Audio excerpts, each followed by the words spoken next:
Hello and welcome to Let's Talk Bohurt. On this show, we talk about some of the finer points of the sport that lads get wrapped up in and a few other things they might not think about. On this week's show, we've got Anthony Lambsdale here with us, who is the chairman of HMBGB and a successful white company fighter in his own right. How are you doing, Anthony? Not bad, thank you, Barney. How are you doing? It's good. It's good to see you. It's been a long time since we've seen each other in the flesh, so this is a good good way to do it these days.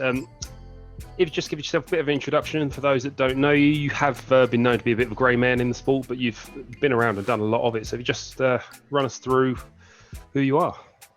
Sure. So I've been in the sport for I think about 6.5 years at this point. Obviously, I'm not one of the forerunners. Like we have guys who've been in for about 10 to 12 in the UK. I've been around since before it was really a thing. Mm-hmm. But yeah, I started about 6 years ago.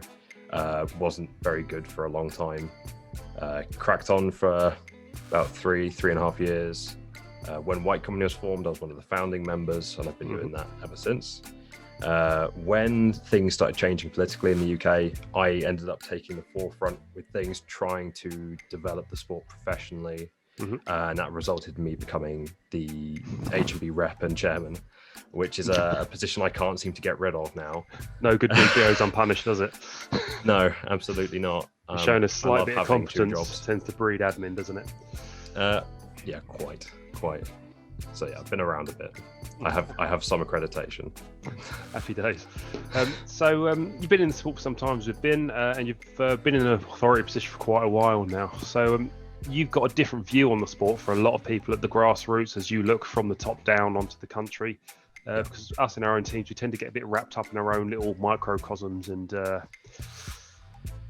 little worlds as such, whereas you see the entire ecosystem as it was. So from your position, how do you think things have changed in the country and where do you think they're going now? So for the main part, the way things have changed is we used to have this kind of organism structure where you had large entities that operated, would field their own teams. And in my personal opinion, the only time you should have a conglomerate team, with some exceptions, which I'll talk about in a minute, are when it's at a national level. Yeah. So if you're competing nationally, you have a conglomerate team. Now, if two clubs want to get together and make a team, or a team comes together from multiple clubs, let's say, for example, Primus, that is fine. That's kind of a community project. Yeah. But if you have an organization fielding an organizational team at every event, that for me is not right. No, I don't think many sports do that, if any. So that's one thing that's changed. We used to have a lot of that going on where you'd have a large organization fielding a team. Now we have club teams a lot more, and that's changed. What we do have at the moment, and I would like to see changing, is that a number of clubs don't participate that much internationally. They mostly focus on local training and national competition, which is absolutely fine and is appropriate for a number of the fighters that we have, especially the newer ones. But what this does mean is there's only 2 or 3 teams that compete internationally, and I would say only one that competes regularly internationally, because Primus, I think, struggles with people being available. We've only really got back on the road, and I was away for a while with training, and then global pandemic put the brakes on that a bit. I agree with what you say completely about the early days. Like, I think I probably joined about the same time as you, when there were just 2 monolithic structures, and it was us versus them, and you were either on the good side or the guys in the other ones ate babies at weekends and they didn't do anything right, and it was a very toxic environment. I think there was a few little Napoleons running their own little hobby kingdoms. Definitely. And that's mostly gone now. For the most part. With the HMBGB, it's kind of just a case of we won't tell people how to operate beyond basic sports policy. If you want to have 3 teams and you want to initiate specific training programs, as long as they're legal and don't break any policies or regulations, we're not going to really care. We're definitely not going to tell you which tournaments you should go to or not go to, or tell you who you should take, which should never be happening. But historically, I believe has done. I'm aware of some tournaments that were not attended because there was no chance of winning them. Yeah. So I think we're in a much friendlier environment these days for the sport. It's a much closer knit community than it ever has been before, and I think we're on a good route there. It's quite interesting because as soon as we had these little nodes, these club nodes forming, now everyone just gets on better. So clubs operate internally, and then clubs communicate in a friendly manner. It's great. It's like I noticed this, I think when White Company first formed, was your first tournament, that Winter Cup that year. I think I was there with you, and we all had a big chat there, and it was just immediately after that it went from us versus them to there being 3 entities in the ecosystem, and that just made it completely different, and people grew up instantly, it seemed. The reaction to White Company's formation was very interesting in general, predominantly because it seemed to just be, there's a neutral party now. That's strange. Yeah, it's because the age-old struggle was deemed irrelevant from that point on. Yeah. So going on from that, you not only got your view on the UK, but you obviously interact with the international bodies, and you've done a lot of international tournaments. How do different bodies differ from us in how they do things, and how's the UK viewed? What's its international reputation, if you will? Right. Well, I talked to quite a few people internationally. I talked to some of the American senior staff quite a bit. For anyone that doesn't know, I actually work for HMBIA on the CDC. So I do disciplinary work, which is an absolute joy. It's actually surprisingly light because, believe it or not, we have very few severe incidents to deal with, thankfully. You'd think there were more, right? But I mean, yeah, it's pretty good work. Now, when it comes to the UK, the guys like the Americans, we're pretty well respected because we go out and we do what we're doing. I mean, even countries like France and Germany, as far as I'm aware, they look to the UK as a high-performing team. And despite any ribbing on Facebook, it's mostly just down to comes down to yes. Some people keeping that torch very much alive. But yeah, we're pretty well respected because we perform well and compete well. And that's not a White Company thing, because a lot of people do attribute it to White Company. But when you look at how Team 2 performs at Battle of the Nations, it's not at all. As the high performing athletes that we have, the elite athletes in this country are above the mark. And it's strengthened by having, like international world-class athletes in the country. Yeah, sure. But they aren't going to be. It is a UK respect thing, not a team specific one. Now, for HMBIA, as far as I'm aware, we're viewed positively. The way we work, we don't cause any trouble for them as an organization that much. And I've always found them to be very receptive. And even the summit was yesterday, for example. I had some queries, and they were pretty fundamental ones, but they weren't big enough to raise in the community during the summit. I just raised them privately with these independent staff who are, Russian nationals, and it's no problem at all. They're happy to respond because we're in a good place, and we aren't a bother for them. We go, we compete. I think they would like to see us have more competitions, though.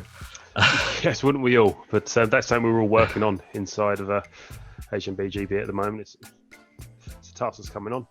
But how do the other national bodies differ from the way we do things? Would you say, are there any big differences in the way they work? Well, I think most of them are private companies, which is just I mean, that may just be a little bit too on the nose for organizational stuff, but it's easier to do that because we're aiming for charitable structure. That affects hugely how we operate. Most of them are pretty hands-off with their clubs. Yeah. So, I mean, the new American organization is very friendly to everyone compared to not to criticize the old one, but the old one was, it's reminiscent of the old times here. It had that reputation, and you don't have to dig too far to find that. Yeah. And when you look at countries like Russia, where their national bodies operate, because Russia is, I think, it may still be the biggest. I'm not sure if France has overtaken it yet, because France has the highest number of fighters in Western Europe. Oh, interesting. And I think it might have may overtake Russia if it keeps going. Believe it or not. When I mean fighters, I don't mean obviously elite fighters. I just mean fighters, full stop. Registered fighters. Because in the world there are about 4,000 on paper, and that doesn't include non-H&B. I think Russia is a large portion of that. I think France is something. France is over 150, 200. Okay, and they run a lot of tournaments as well, don't they? They've got a very efficient machine for putting the tournaments out. Well, they can populate a 20-team tournament by themselves. And I mean, given that they used to have 21s tournaments that had 4 participant teams, which until a foreign team turns up. But, when they start to shed a bit. It really, it really does just come down to the fact that organisationally, we're trying to. Each individual country has its own way of doing things. There's different cultures. Each country's in a different state of organisation. We're trying to be very hands-off and let clubs organise things for themselves. And that's mostly down to the fact that clubs know what they want to do. And when it comes to organising something like an event, a local club that knows the environment with our support will work better than us trying to do it. Because if I'm running up to Lincoln, when I live in Windsor, to try and organise something, it's fine for me to give advice online and turn up on the day and help. And it's another thing for me to try and actively negotiate and run around. And when even then, clubs have better basis of support internally than we do, because we're 2 years in. We don't have a huge body of free support. We don't have like 100 people who are just involved and want to help us do whatever we want to do. We mostly do policy management and all this kind of thing. And one day, it would be really wonderful if we get to a point where certain people retire and then hang around and then help out. But places like Russia and France, they've got a huge body of national level support staff who you will see at every tournament. Which we just don't have yet. No, it's something we need to work on, particularly is getting the tournament staff, like counters, marshals, that sort of thing, something we're very limited on in this country. That'll come with a reputation change, I think, as well. Because for the longest... Sorry. No, go on. I was just saying, for the longest time in the UK, most people got into it through events like Bloodstock and Download, which were marketed in a very specific way. So I think a lot of the people that got in through that kind of environment probably wouldn't be massively necessarily interested in doing sport stuff because they just want to have a scrap. Which is fine. But we're not attracting that many people who are like, oh, this is a lovely heritage sport, I would like to help it develop. That's less common. Fair one. So that brings me on to, as you're looking around the country, what do you think clubs independently need to be doing more? Or what would you like to see more of from them to push the country forward? Okay, so when you look at regions generally, you've got places like Gloucester. Gloucester has a training site. It's got a training site. It does development. Awesome. The Northern Wolves do a lot of development, and I'm curious to see what they will do because their geographical scope is very large. And I think, I think at some point they're going to have to start considering what's going to happen to the distinct regions within the area organizationally, because it's just a challenge to manage that much stuff, especially when it comes to people management. And we've got guys over in Crewe who want to train, but we're all based in Sheffield. It's a bit of a distance because with like yes, so with White Company we're between. The furthest member is Nottingham, and they turn up to training like twice a week. So they come down to Northampton, like people like me from Windsor head up there, and it's a small number of people and we know what we're doing, and it's one site and it's regular. Gloucester, it's one site and it's regular. All this kind of having a foci to train in, a focal location that isn't a public place, is very, very useful. And I know it's out of reach of a lot of clubs. Because not to talk numbers, we got quite lucky because ours is site rental for a place that you can train in is probably going to be anywhere between 600 to 1,000 a month, depending on where it is. And we got lucky, and we pay for it ourselves. So we pay monthly. It's not a club payment thing. We as individuals pay for it because it's a valuable location. It's worth having. And if everyone's committed to having that venue there, and you've got 10 guys fielding £50 a month, which is about the same as a gym subscription in most places, can get you a training venue. But that's not necessarily going to be perfect. Someone might drop out. Not everyone's able to pay that. So that's kind of an advanced strategy. But if you've got 30 members in your club and they pay dues for their insurance every year, and then also they all pay a petty amount of money monthly, you can cover a training venue. In a perfect world, we would have training venues for the sport everywhere. I think we've got 4 at the moment. I think we've got 4. Yeah, there's 4 in the UK. There's the White Company one, Manchester, Sheffield, and Gloucester. Unless there's more that I don't know of. Might be another one coming for you soon, mate, but we'll clue you into that one soon. Cool. So I think it is important, the foci. It's not only the bricks and mortar and the physical aspect of having somewhere to train, but I also think there's a real mental shift occurs when a club gets its own place. I think it focuses them a lot more and gives them much more of an identity, as opposed to just training in a public park once a week. Well, it's also it's the whole thing about the mindset of training. If you had a choice between paying monthly, having a free gym subscription for life, or having a free gym suite at home, what would you pick? Because I can tell you, I'd probably pick a free gym subscription for life, because man, I'm more likely to do work there than here. Yeah. No, you are right. And I think we're going to see more of it crop up as the teams mature and opportunities come up. Because as you say, 10 people paying a certain amount of money, that sounds good, but you need 10 people. Yeah, you need people who are willing to do it as well. I mean, and God knows I've recruited and lost 10 people time and time again, but having 10 people at one time all willing to pay, that's the dream. That is one slight problem with being in a team like White Company. We don't have newbies. It's effectively all experienced guys, and the only people that try to join us are guys with a foundation in the sport already. And to the extent where if someone's brand new to the sport, we're not going to say no necessarily, but it's probably not the best place for them. Because I mean, imagine if you turn up to training, first time training, cool. We've not got spare armor for you because we don't really operate that way. I guess you can borrow someone's. Wear that, guys. Awesome, cool. This is bogus. Have any of your guys actually fought bogus yet? A couple of them have, and I've been turfed out by him a few times. He's a unique individual, pretty singular. His monstrous countenance. So we have an entirely different kind of environment that we work around in that respect, and I have to. It can be difficult for me sometimes because I have to remember that not every club operates like ours does, and also our methodologies won't apply to, I don't think, any club, because it works because of exactly who we are.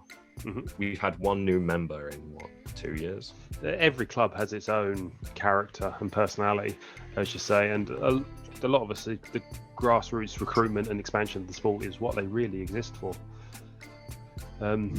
So moving on from what they need to do more, what do you think hampers UK clubs the most and holds them back, either out of their own doing or just naturally about where we are? What do you think is the biggest stumbling point for UK clubs?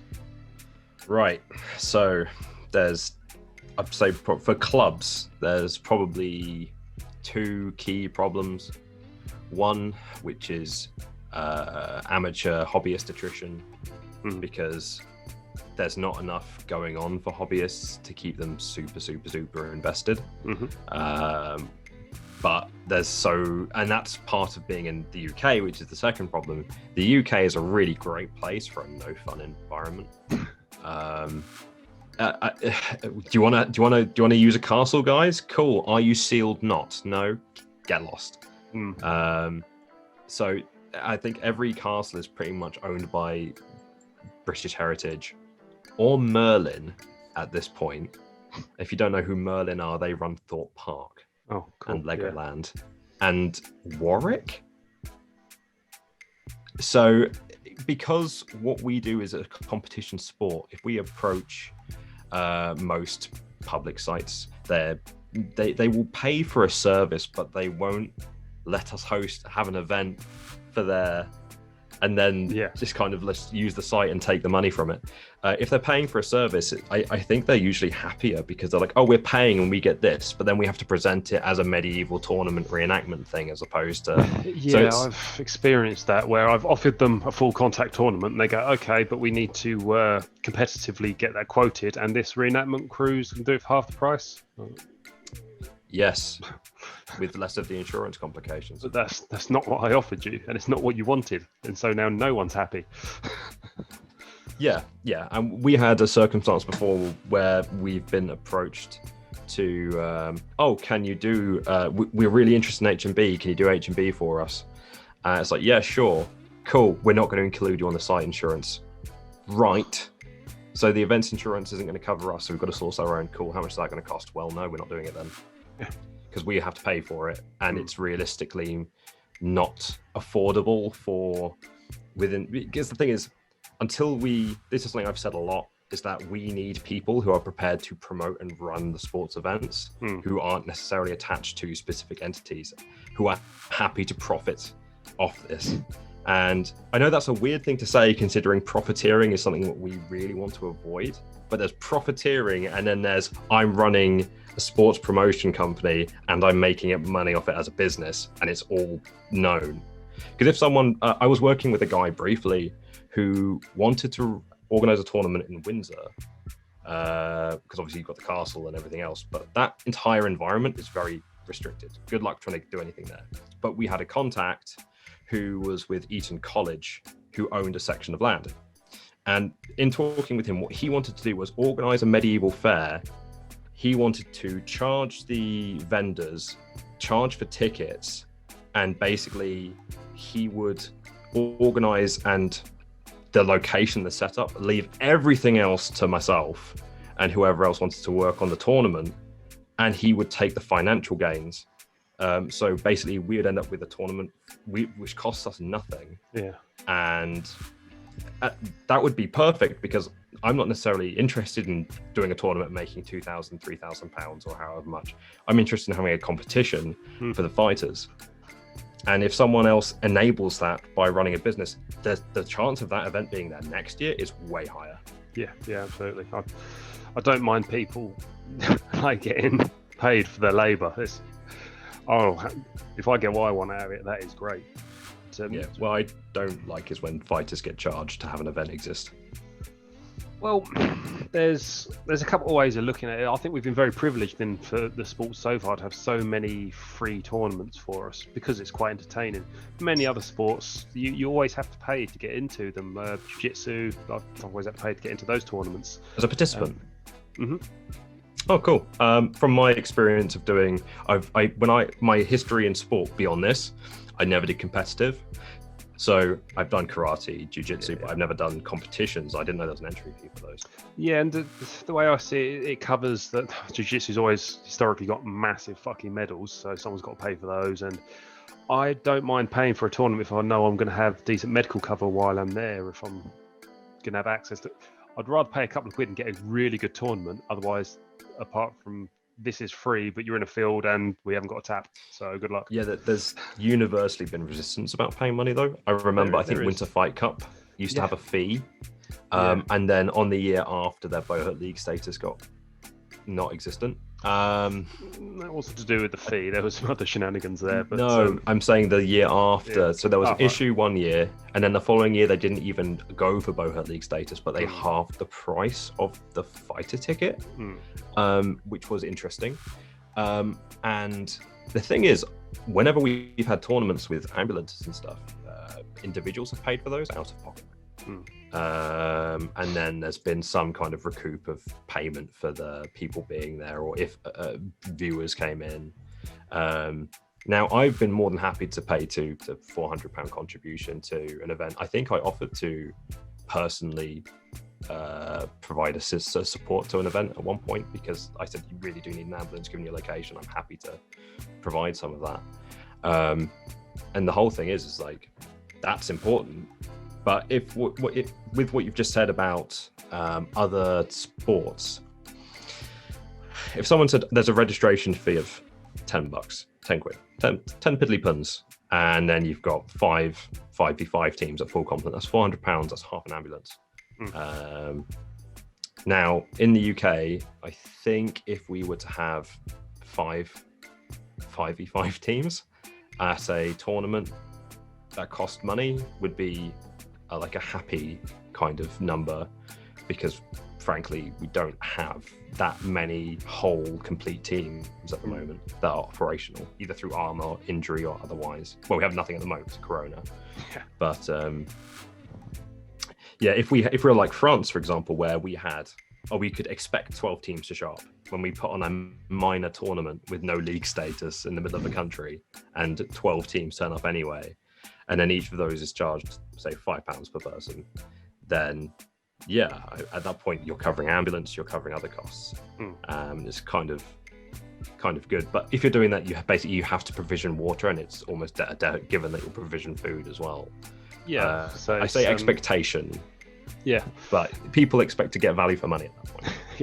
And I'm at the point now where I'd rather pay a couple of quid and go to a banging tournament with decent medals, and I'll get water, and I know there's going to be shade, and I know there's a medic there if one of my lads gets hurt, and there's going to be solid marshalling, as opposed to just turning up to something run in somebody's back garden with maybe a list that goes all the way around, or crowd barrier lists. And I'm done with the rinky-dink sort of stuff now. I don't think I would ever do anything more than appear as a public figure at any of those. I mean, unless someone's asking me as a favor or something, I mean, then I might.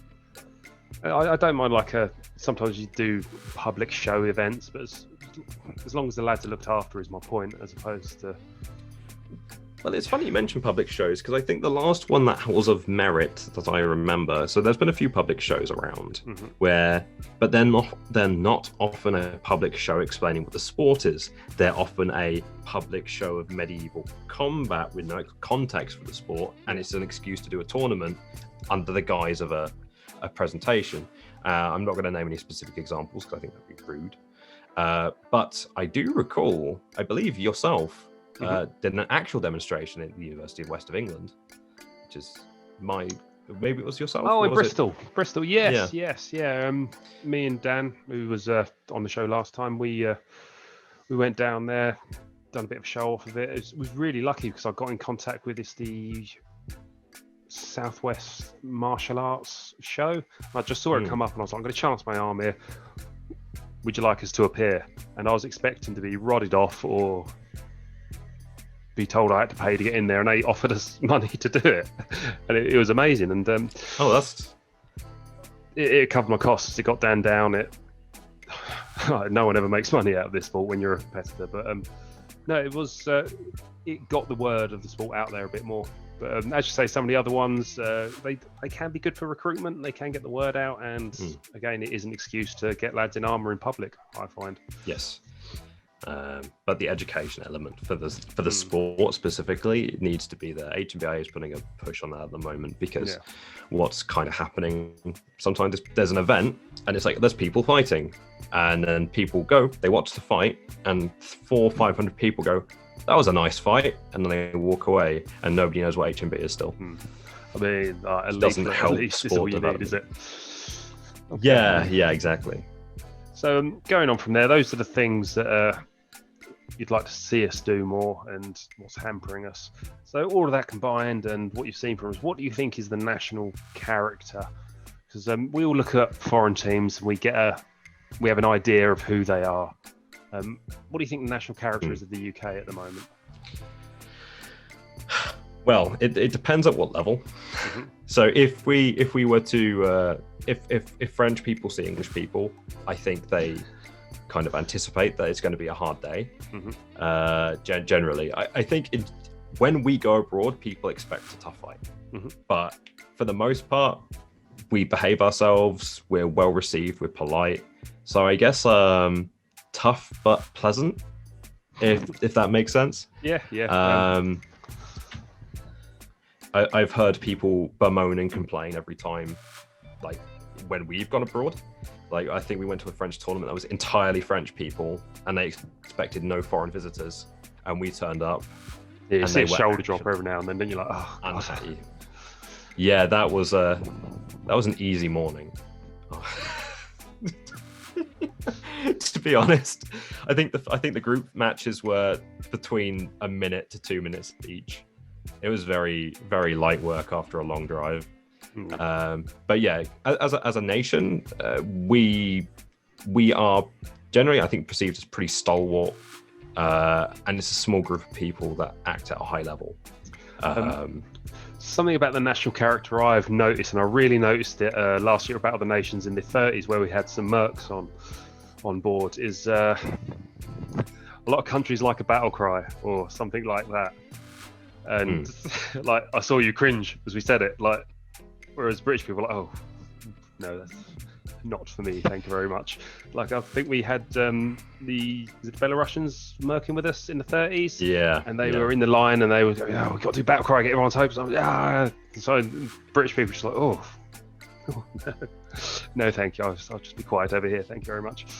That is a good point. I think we are kind of known nationally for being relatively professional in the lists. I can't talk about camp. I don't know what people think about us in camp, but in the list, definitely professional. And yeah, I think that given the number of people that are happy to ally with us for the 30s, I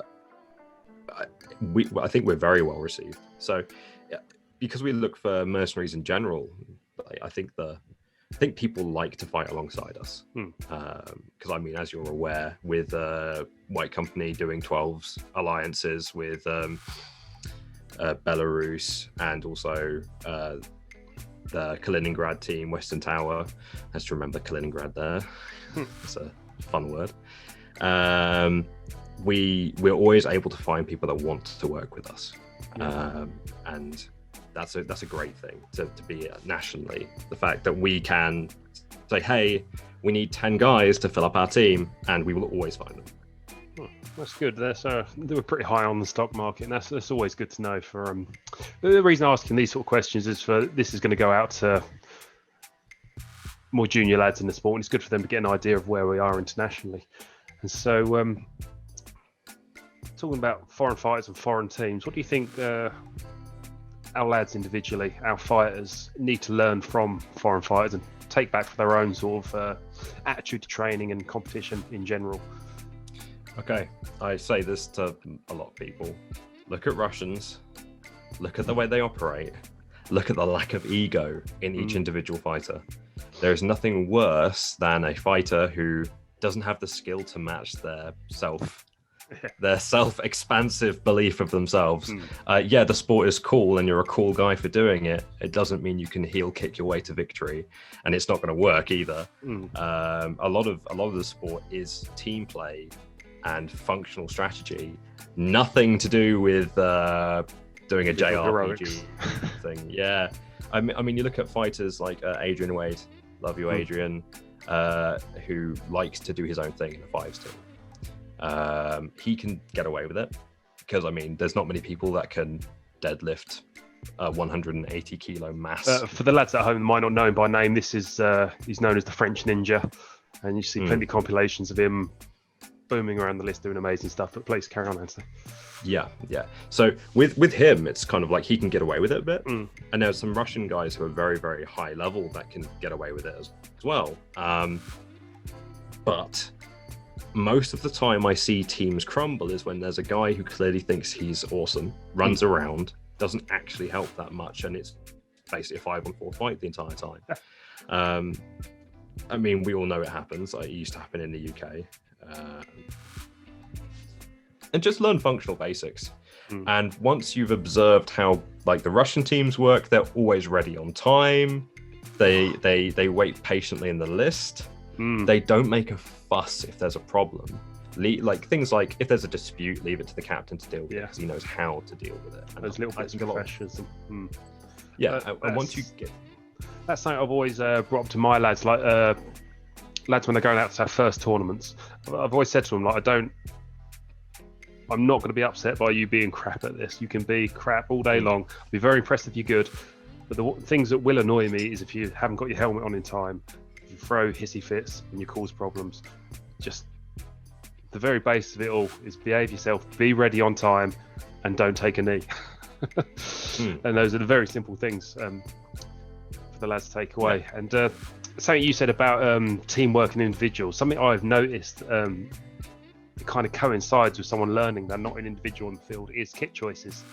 Like, I don't know if you notice, a lot of new fighters when they first get into it, they look at what everyone's wearing and go, no, I'm going to be unique. And they get a different helmet, they wear different armor, I'm going to get a smaller shield and 2 swords or something.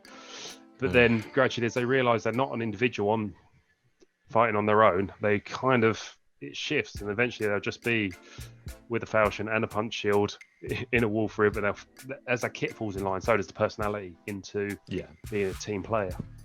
The day we get a samurai in the UK is the day I weep slowly into my grave.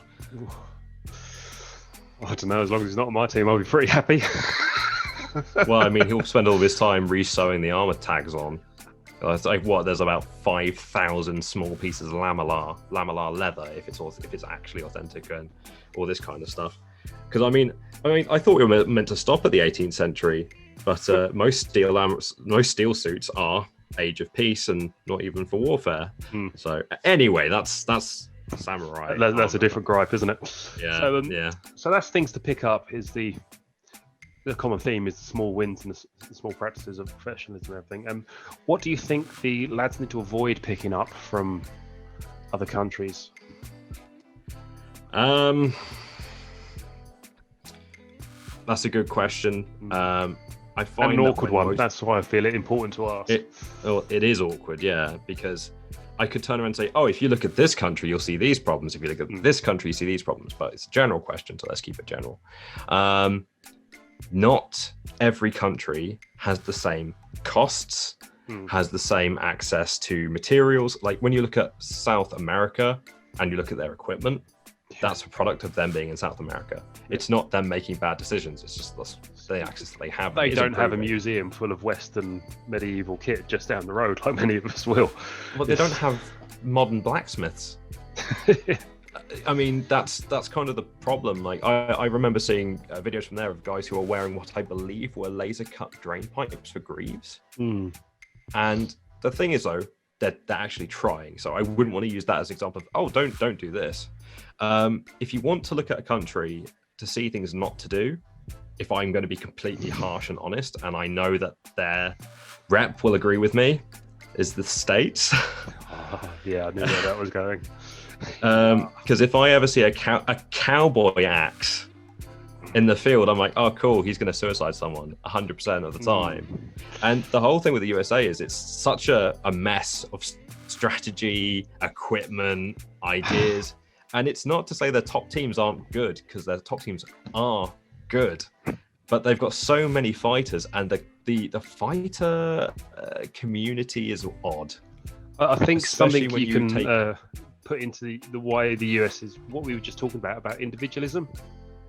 And that's quite heavily ingrained into their culture. So there's a lot of individuals with their own ideas. And you can see how that ties into how they keep coming up with new rules because they think it's good. So they come up with their own rule sets, and it drifts further away from the established international norm. Well, in that case, you're talking about the ACS, which is not HMB. They can do HMB, but the ACS is not HMB. The ACS is its own thing, and I believe it has different equipment requirements, different thicknesses, and all the rest. And for the sake of this being potentially partially public, I'll curtail any further comment out of politeness. but I would be very honest about how I feel about it with them myself. But you can look at the ACS as an example of odd stuff to be aware of. They get a lot of people coming in who are like, I'm going to join the sport. I'm really excited. I'm going to dress up like this knight from a video game. And they go for it. Yeah. We've seen a lot of UK fighters on some of those pages, in my opinion, just being keeping their feet on the ground and being a source of realism. And it's not taken particularly well. No, it's not. Well, I'm one of them. So, yes. I mean, I'm in there. And I don't go in there to wind people up. I go in there to try and actually say meaningful things. I've stopped now. We've got a couple of guys in the UK who literally go in there to pour petrol on the bonfire, which has done exactly what you'd expect and caused small explosions. And then simultaneously also, you go in there, you say something sensible like, hey, that barbute design is inauthentic and also unsafe. And here's why it's inauthentic. And they go, yep, I like it, so do one. I'm an individual. Yes, I am an individual. Please respect my combination of 16th century arms with 14th century torso because it's optimal, and also a million bars in my helmet. Beautiful. Yeah, I think you've got some very good points there. We come towards the end of our time here now, so just a bit more of a flippant question for you. You've done a lot of tournaments. What is your tournament must-have kit just to make your life a little bit more comfortable? For example, for me, it's a pair of flip-flops, something that's often forgotten, which makes your life a little bit more livable and comfortable. You know what I mean? Okay, so my answer is going to be very different to yours because I've stayed in Russian hostels. Towel. A towel. Take a towel. If you go to any tournament, the towel will either allow you to mop off sweat or have a towel. And this is kind of, I mean, I stayed in a Russian hostel and I was using my spare t-shirts to dry myself off. Yeah. Because I just didn't think about it. Earplugs. Take earplugs. Because if you're in a room of 30 people or more, say in a French tournament where they give you free accommodation, you may need them. There's a couple of buzzsaws on Team UK, isn't there? There's a couple of buzzsaws in white company. Yes. That is kind of what I was getting to. But yeah, earplugs, that will help you a lot. A towel, that's just good for coverage. Now, for me personally, I don't tend to take anything special. I try and keep travel kind of light. But excess socks is also kind of a blessing. That one's very, very useful. But things like, I mean, if we're not talking about competition materials like it's little extras, yeah. Then I would say towel, earplugs, and some form of neck pillow, just on the off chance. But that's it really. I don't need to do too much more than that myself.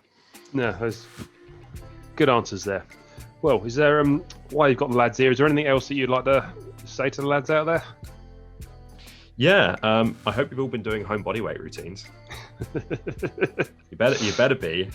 I've been doing them. It's a running theme in those closing answers so far. For the last time we spoke to Dan Winter, and his answer was pretty much the same. So brilliant. Thank you very much for your time. There's been a lot of good answers to some questions there, and hopefully we'll speak to you again soon. For the rest of you out there, please subscribe, and we'll be back online in a few days for something else. Thank you all very much, and I'll see you soon.